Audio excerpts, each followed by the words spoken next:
Tuhan melakukan, menggenapkan apa yang diwahyukannya kepada saudara dan saya. Yang diperlukan adalah percaya. Kalau saudara mau bersama Tuhan Yesus, tidak ada yang tidak bisa.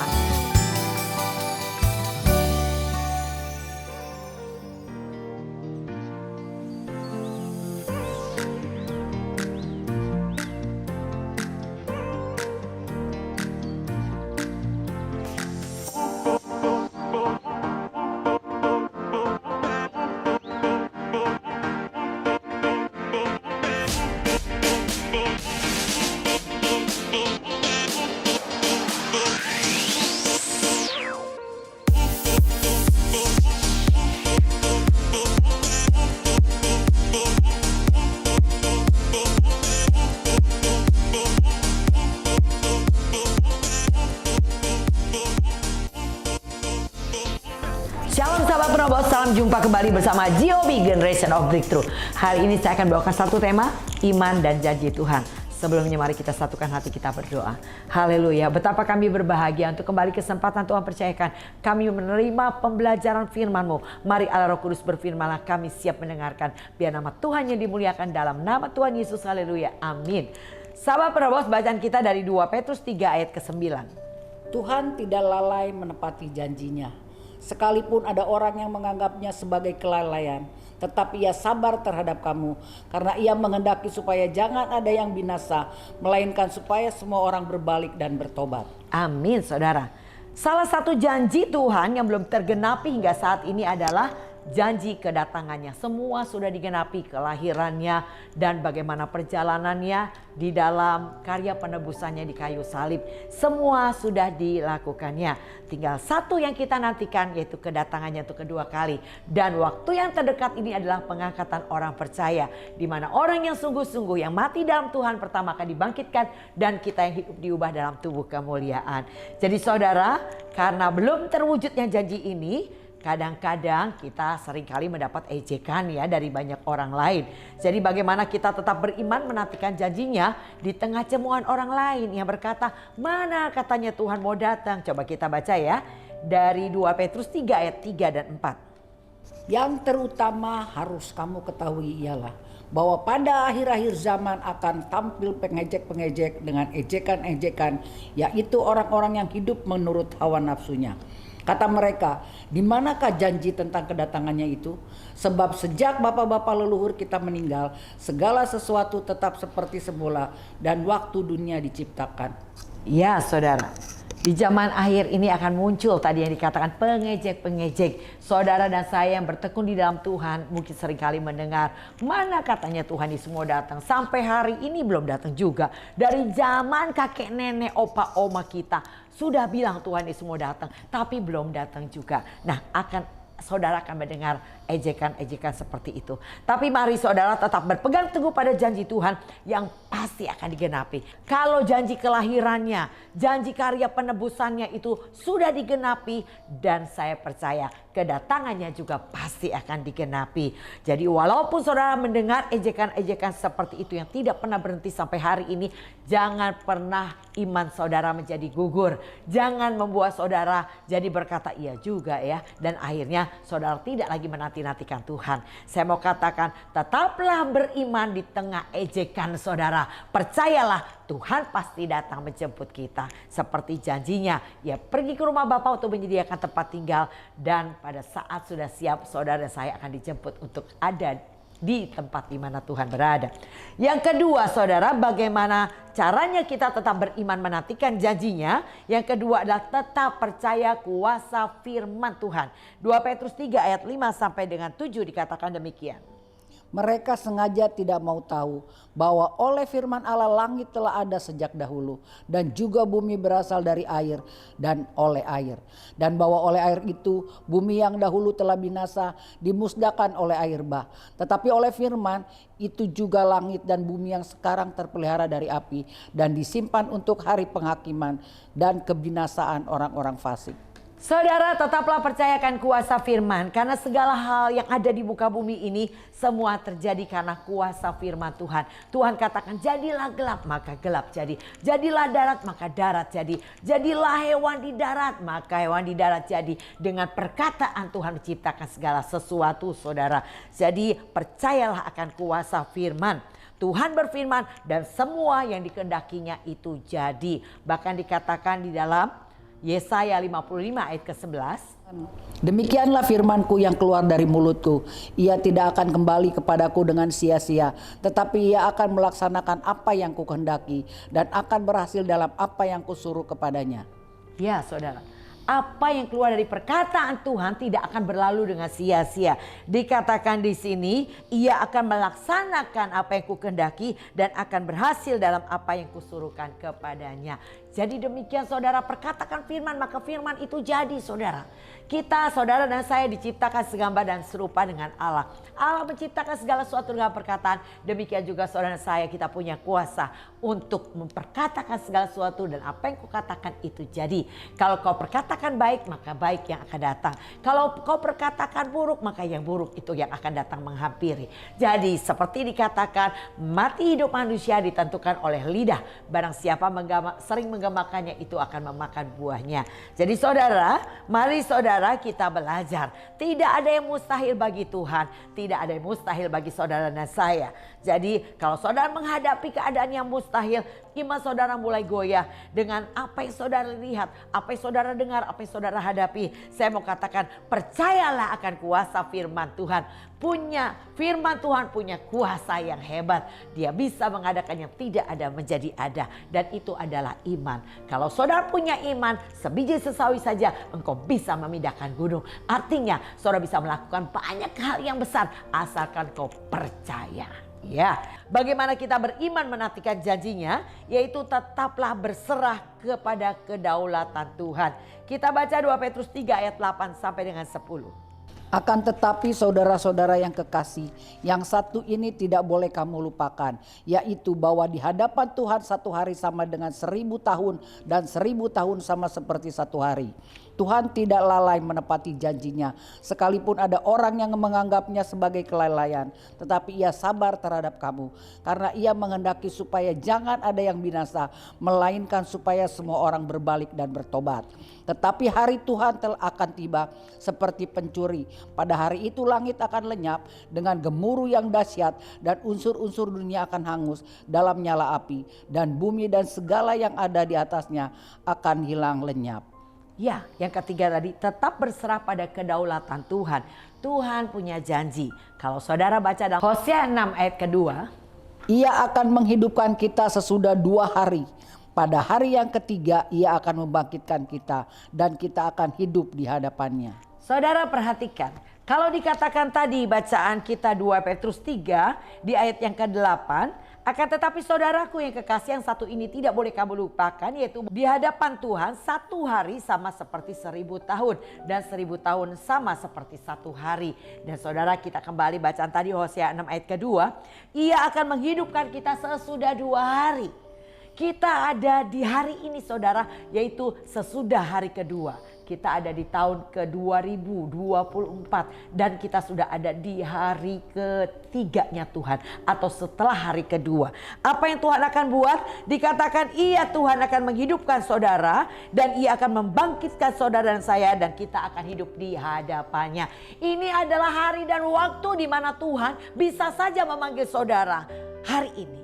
Atau Tuhan bisa saja mengangkat kita semua pada hari ini. Kita tidak tahu, tapi ini kita sudah ada di hari dan waktunya. Oleh karena itu berjaga-jagalah saudara. Kita tidak tahu kapan Tuhan memanggil kita. Oleh karena itu saudara, biarlah melalui kebenaran hari ini yang saudara dengar membuat kita sadar. Mari kita renungkan apa buah yang saudara hasilkan hari ini. Kalau engkau semakin berkobar, semakin mencintai Tuhan, semakin menyukai hadirat Tuhan, berarti jalanmu benar. Pertahankan di jalan itu saudara. Jangan mulai menyimpang ke kanan ke kiri. Halo saudara, kita di penghujung akhir zaman. Iblis berusaha membuat saudara jauh dari Tuhan. Banyak cara yang dilakukannya. Dia tahu bagaimana membuat saudara mundur. Tanpa kekuatan Tuhan tidak ada orang yang bisa bertahan. Kita perlu kekuatan Tuhan. Di mana kita dapat kekuatan Tuhan? Dalam ibadah. Ketika engkau datang mencari Tuhan, engkau datang beribadah dengan saudara seiman. Saya percaya Tuhan punya janji, 2-3 orang berkumpul Tuhan hadir. Kalau Tuhan hadir, Tuhan tidak pernah hadir dengan tangan hampa. Dia memberi kekuatan kepada kita untuk kita melawan iblis dan iblis pergi daripada kita. Dan Tuhan mengurapi kita agar kita menjadi gadis-gadis bijaksana. Yang selalu bukan hanya menyediakan pelita tapi minyak kita sediakan melalui ibadah. Maka kenapa Tuhan katakan jangan menjauh dari persekutuan ibadahmu. Tapi kita harus semakin giat saling menasihati dan semakin giat melakukannya menjelang hari Tuhan yang semakin dekat. Saudara, ini adalah kebenaran yang saudara hidupi. Banyak orang berusaha untuk masuk tapi gak bisa. Ingat saudara, bahwa masuk surga gak bisa cuma berusaha. Saudara harus berjuang. Caranya gimana? Engkau harus sungguh-sungguh berusaha menambahkan kepada imanmu kebajikan, pengetahuan, ketekunan, penguasaan diri, kesalehan, kasih akan saudara seiman, kasih akan semua orang. 2 Petrus 1 ayat 5. Dan di ayat 8 berkata, jika ini ada padamu, maka engkau akan dibuat semakin giat. Engkau akan semakin giat mencari Tuhan. Engkau akan semakin giat melayani Tuhan. Dan berhasil dalam pengenalan akan Allah. Kalau kau mengenal Tuhan secara pribadi, kau jadi orang yang cengeng. Bukan bicara wanita atau pria. Semua kita ketika makin dekat sama Tuhan, engkau akan jadi orang cengeng. Kenapa? Terharu akan kebaikan dan kasih-Nya Tuhan. Terharu akan pengorbanannya Tuhan. Engkau akan mengucap syukur dengan amat sangat panggilan Tuhan di dalam hidupmu. Dan bukan hanya kau berhasil mengenakan Allah, tapi dikatakan kau akan semakin teguh dalam panggilan. Kau akan mengerti Tuhan memanggil engkau untuk tujuan apa, untuk melayani di bidang apa. Engkau akan semakin tajam akan panggilan Tuhan. Dan engkau tidak akan tersandung. Ketika engkau orang yang sungguh-sungguh berusaha menambahkan, kau gak mudah tersandung. Orang mau maki, hina, aniaya, rendahkan saudara tidak akan pernah membuat saudara berhenti melayani dia. Tidak akan pernah membuat saudara berhenti untuk berdoa. Tidak akan pernah membuat saudara berhenti beribadah kepada Tuhan. Dan tidak akan pernah membuat saudara berhenti untuk melakukan hal yang baik. Jadi oleh karena itu saudara, kenalilah Tuhan. Dan kau akan lihat kedahsyatannya. Engkau akan lihat pertolongannya. Jadi oleh karena itu saudara, ini adalah hari dan waktunya. Tuhan bisa datang setiap saat, setiap waktu. Dikatakan Tuhan tidak lalai menepati janjinya untuk datang kembali. Tetapi dikatakan ia sabar terhadap kamu. Supaya apa dikatakan, jangan ada yang binasa. Melainkan semua orang berbalik dan bertobat.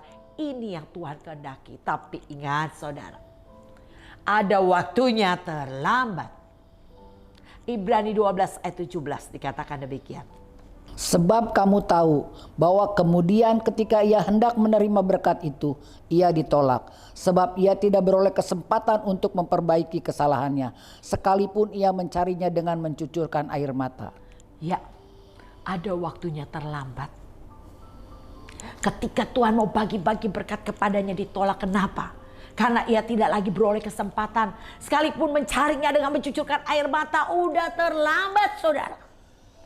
Jadi oleh karena itu gunakan waktu yang ada hari ini. Napas yang kau miliki hari ini adalah kesempatan kembali Tuhan percayakan untuk kau beroleh selamat.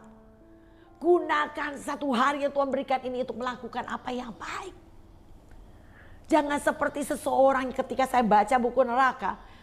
Di sana ada 7 anak muda yang dibawa ke neraka untuk melihat ada seorang yang ada di lautan api menjerit, berteriak, menangis kepada Tuhan. Dan Tuhan buat 7 anak muda ini mendengar apa yang dikatakan oleh orang itu. Dia berkata begini, Tuhan beri kesempatan saya 1 menit saja di bumi Tuhan. Dia berseru. Tuhan bertanya, untuk apa mas? Dia bilang, untuk saya bertobat dan diselamatkan. Dan Tuhan berkata, tidak ada kesempatan. Di bumi kau diberi kesempatan sangat amat banyak. Engkau diberi kesempatan mendengar banyak akan kebenaran. Engkau ditegur, kau diingatkan, tapi engkau tidak mau mendengar dan tidak mau berubah.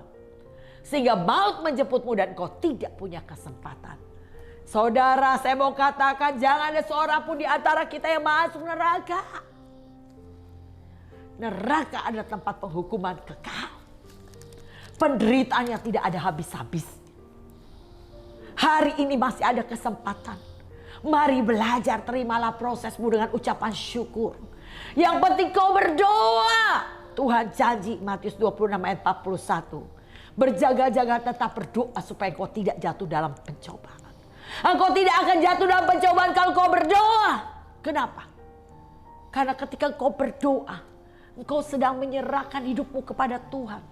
Ketika kau berdoa, engkau percaya setiap kejadian kita alami semua atas izin Tuhan. Dan Tuhan taruhkan di hatimu keyakinan.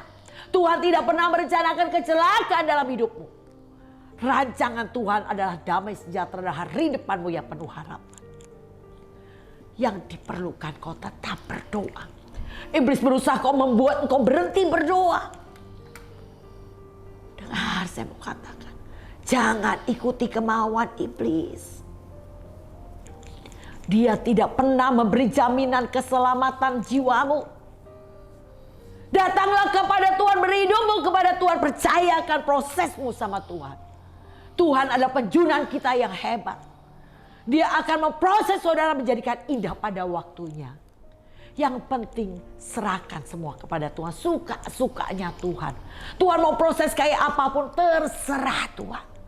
Jangan saudara cuma nyanyi. Kita bisa nyanyi sambil joget-joget. Suka-sukamu Tuhan. Tapi di proses kita nggak pernah mau terima. Kita lari lagi dari proses. Kita lari lagi dari proses. Oleh karena itu saudara, mari serahkan hidupmu kepada Tuhan. Dia berdaulat sepenuhnya atas hidup saudara. Dia bisa mengubah hidup saudara seperti Yusuf. Sebagai narapidana hari ini, hari yang sama dia diubah menjadi penguasa. Tuhan sanggup memulihkan keadaan saudara. Seperti seorang wanita pendarahan yang sudah berusaha sedemikian rupa untuk memperoleh kesembuhan dan berobat kemana-mana. Tapi dia tidak mengalami kesembuhan, tapi penyakitnya bertambah parah. Tapi ketika ia mendengar tentang Yesus, ia datang ngotot saudara. Dengan tubuh yang lemah. Mungkin dia merangkak di kerumunan kaki orang banyak untuk memegang puncak jubah Yesus. Dan pada saat ia mendapatkannya, maka ia disembuhkan. Percayalah saudara, ketika kau datang kepada Tuhan, ada satu pengharapan ditaruhkan di hati saudara. Untuk menerima keadaan yang lebih baik ke depan. Yang penting jangan pernah kau berhenti cari Tuhan. Habis saudara. Iblis bagaikan singa mengaum mencari mangsa yang dapat ditelan. Dia berusaha menelan anak-anak Tuhan hari-hari ini. Sadar. Banyak orang terhilang selagi masih ada kesempatan hari ini. Banyak orang sudah tidak mau melayani di hari waktu yang singkat ini. Banyak orang berjalan masuk ke jurang maut. Tapi Tuhan tidak bisa buat apa-apa. Kenapa? Karena manusia punya kehendak bebas untuk memilih. Tuhan sedih. Tapi manusia memilih jalan yang salah. Saudara, saya mau katakan karena saya mengasihi saudara. Jangan pernah menjauh dari Tuhan. Jangan pernah menjauh dari Tuhan. Iblis akan membinasakan hidupmu. Iblis akan merusak hidupmu. Dan menjauhkan engkau dari janji-janji Tuhan. Jadi oleh karena itu saudara, carilah Tuhan. Selagi Tuhan berkenan ditemui. Jangan pernah menjauh. Iblis berusaha dengan banyak cara menjauhkan engkau dari Tuhan. Tapi katakan tidak terhadap daya tarik dunia ini. Mari saudara fokus hidupmu saudara. Perhatikan dengan seksama bagaimana engkau hidup. Jangan seperti orang bodoh, tapi hiduplah sebagaimana orang arif. Firman-Nya terus didengung-dengungkan di hadapan saudara. Melalui pengumuman di gereja lokal, fasilitas diberikan oleh gereja lokal saudara untuk membuat saudara dekat dengan Tuhan. Ambil setiap kesempatan itu, jangan sia-siakan. Saya percaya pemimpin-pemimpin gereja, mereka para gembala, mereka memfasilitasi kedekatan saudara dengan Tuhan. Agar kita diperlengkapi, agar kita mengenal jalan Tuhan, agar kita mengerti. Kalau kita tidak bisa melakukan, minta doakan. Tolong doakan saya Bapak Gembala, Ibu Gembala. Saya mau melakukan. Tuhan bukan mencari orang hebat yang selalu bisa melakukan firman-Nya. Dia mencari orang yang rendah hati, yang mau diubahkan, yang mau dibentuk, yang mau diproses. Jadilah penurut-penurut Allah sebagai anak yang kekasih, saudara. Jangan melawan, memberontak. Jelas dikatakan Yesaya 1 ayat 19 dan 20. Jika engkau mau menurut dan mendengar, engkau akan memakan hasil baik di negeri itu.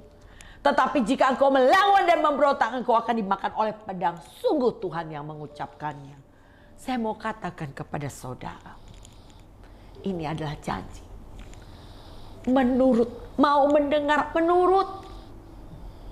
Engkau akan menerima segala yang baik dalam rumah tanggamu. Engkau akan menerima segala yang baik dalam usaha pekerjaanmu. Engkau akan menerima segala yang baik dalam pelayananmu. Tapi jika engkau mulai melawan dan memberontak, kau akan dimakan oleh pedang. Bahkan diteguhkan dengan kata-kata, sungguh aku yang mengucapkannya, kata Tuhan. Tuhan akan melakukan apa yang dikatakannya. Jadi oleh karena itu saudara, mari jangan salah pilih. Tetaplah berjalan di dalam jalan-jalan Tuhan. Tuhan akan memberitahukan jalan yang benar, jalan yang lurus. Dia yang merintis jalan lurus bagi orang yang takut akan Dia. Hiduplah di dalam jalannya. Waktunya sudah singkat, kesempatan sudah tinggal sangat sedikit waktu lagi. Jangan sia-siakan hari yang Tuhan percayakan hari ini buat saudara. Kalau masih ada di antara saudara yang masih menyimpan sakit hati, kecewa, kepahitan, buang. Itu semua sampah yang membuat engkau tidak sampai ke kerajaannya. Jadi oleh karena itu saudara, biarlah kedaulatan Tuhan itu berkuasa atas hidup saudara. Artinya suka-sukanya Tuhan, Dia berdaulat atas hidup kita. Tuhan mau buat kita seperti apa, terserah. Tapi yang saya percaya, Tuhan berkata, indah pada waktunya segala rancangannya buat saudara. Jadi menggenapkan janjinya bukan hal yang sulit bagi Tuhan. Tuhan sedang menanti agar lebih banyak lagi orang percaya yang dapat diselamatkan. Ini waktunya bawa jiwa bagi Tuhan. Ini waktunya beritakan Injilnya. Beritakan kerajaan dan kebenarannya. Beritakan pengorbanannya untuk memberi keselamatan buat kita semua. Ini tugas kita. Yang keempat saudara, yaitu tetaplah menjaga kesucian. 2 Petrus 3 ayat 11 sampai 13 katakan demikian. Jadi jika segala sesuatu ini akan hancur secara demikian, betapa suci dan salehnya kamu harus hidup, yaitu kamu yang menantikan dan mempercepat kedatangan hari Allah. Pada hari itu langit akan binasa dalam api, dan unsur-unsur dunia akan hancur karena nyalanya. Tetapi sesuai dengan janjinya, kita menantikan langit yang baru dan bumi yang baru, di mana terdapat kebenaran. Hari Tuhan akan datang dikatakan seperti pencuri. Bagi siapa? Bagi orang yang tidak berjaga-jaga. Bagi orang yang tidak mengerti tentang hari dan waktu yang sudah semakin singkat ini. Maka dikatakan pada waktu itu langit akan lenyap dengan gemuruh yang dahsyat. Unsur dunia akan hangus dalam nyala api, dan bumi dan segala yang ada di atasnya akan hilang lenyap. Betapa ngeri keadaan pada hari kedatangannya. Gemuruh yang dahsyat. Dan dikatakan di ayat 11, jadi jika segala sesuatu ini akan hancur secara demikian, betapa suci dan saleh yang kau harus hidup. Bisakah saudara hidup suci dan saleh? Bisa. Matius 5 ayat 48 dikatakan, sempurnalah engkau karena Bapa di surga sempurna. Tuhan mau kita sempurna saudara. Bagaimana caranya kita bisa sempurna? Kita manusia yang cenderung melakukan kejahatan. Tuhan berkata dalam Yakobus 1 ayat keempat, ketekunan akan menghasilkan buah. sempurna, utuh, dan tidak kekurangan suatu apapun. Jadi ternyata kuncinya cuma satu, saudara, tekun. Lakukan apa yang baik yang sudah engkau lakukan hari ini. Dan lanjutkan, selesaikan sampai tuntas. Jangan berhenti di tengah jalan, saudara. Ingat, Tuhan memilih menempatkan engkau di tempat di mana saudara berada hari ini. Saya mau katakan, Tuhan gak pernah pelin-pelan menempatkan saudara. Kalau saya berhenti di tengah proses di gereja lokal saya dulu, saudara, saya tidak akan ada berhadapan dengan saudara hari ini. Saya belajar tekun, tetap maju di tengah proses, tetap melakukan apa yang baik dan melanjutkan pekerjaan yang Tuhan percayakan dan selesaikan. Sampai hari ini saya melakukannya. Dan saya berharap memohon kepada Tuhan, biarlah kiranya Tuhan melayakkan saya tetap melayani Dia. Dan bahkan saya berharap pada saat Tuhan datang menjemput saya, Tuhan sedang mendapatkan saya melayani pekerjaannya. Jangan berhenti, saudara. Jangan mengundurkan diri, waktu sudah sangat singkat dan kau tidak akan punya waktu lagi.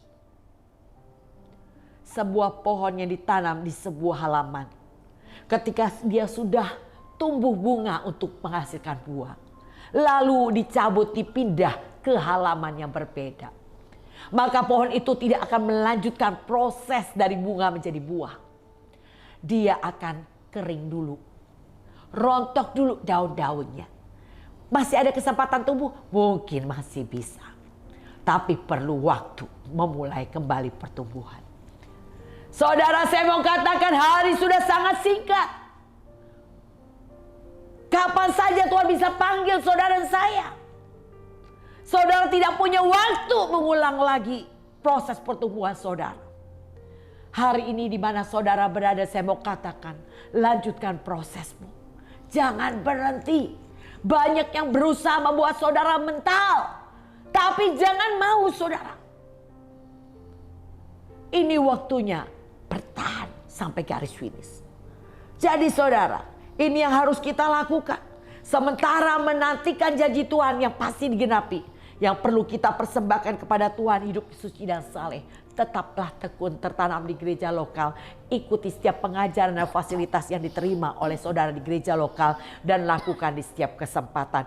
Ini Tuhan mau kita lakukan. Sampai kita menantikan kehidupan yang baru yang Tuhan berikan. Langit dan bumi yang baru dalam kekekalan, dalam kemuliaan.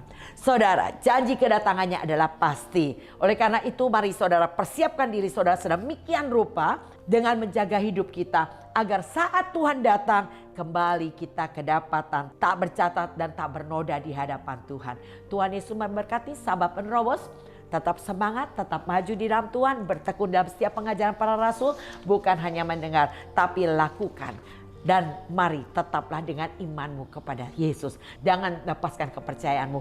Percayalah janjinya adalah pasti. Saya akan berdoa buat sahabat penerobos yang hari ini mungkin sedang berpikir untuk mengundurkan diri dari apa yang Tuhan percayakan. Mungkin kau sedang berpikir untuk menyerah dengan keadaan saudara. Kau mulai kehilangan semangat. Saya mau katakan itu bukan datang dari Tuhan. Oleh karena itu segera kembali. Segera datang kembali kepada Tuhan yang akan memerdekakan kau dari belenggu hal yang demikian. Saya akan berdoa buat sahabat penerobos. Mari angkat tanganmu. Bapak saat ini hamba berdoa bagi sahabat penerobos yang dalam keadaan hari ini tidak punya semangat. Dalam keadaan putus asa. Dalam keadaan berpikir untuk mengurangi atau mengundurkan diri dari pekerjaan pelayanan yang Tuhan percayakan. Saat ini hamba berdoa Tuhan jamah dalam nama Tuhan Yesus. Bangkitkan rohmu Tuhan atas mereka. Agar mereka kembali boleh layak mendekat kepada Tuhan. Dan Tuhan taruhkan rohmu atas mereka agar berkobar mencari Tuhan lebih lagi. Dan mengenal jalan Tuhan. Terima kasih untuk semua yang kami terima. Terpujilah namamu dalam nama Tuhan Yesus. Sahabat penerobos, terima kasih untuk ketekunan sahabat penerobos untuk belajar melalui program kami untuk menjadi para penerobos yang tidak terhentikan. Walaupun yang kau lihat mengecewakan, yang kau dengar menyakitkan, kau hadapi menakutkan, maju terus. Selesaikan pertandinganmu sampai garis finish. Tuhan Yesus memberkati. Salam GOB.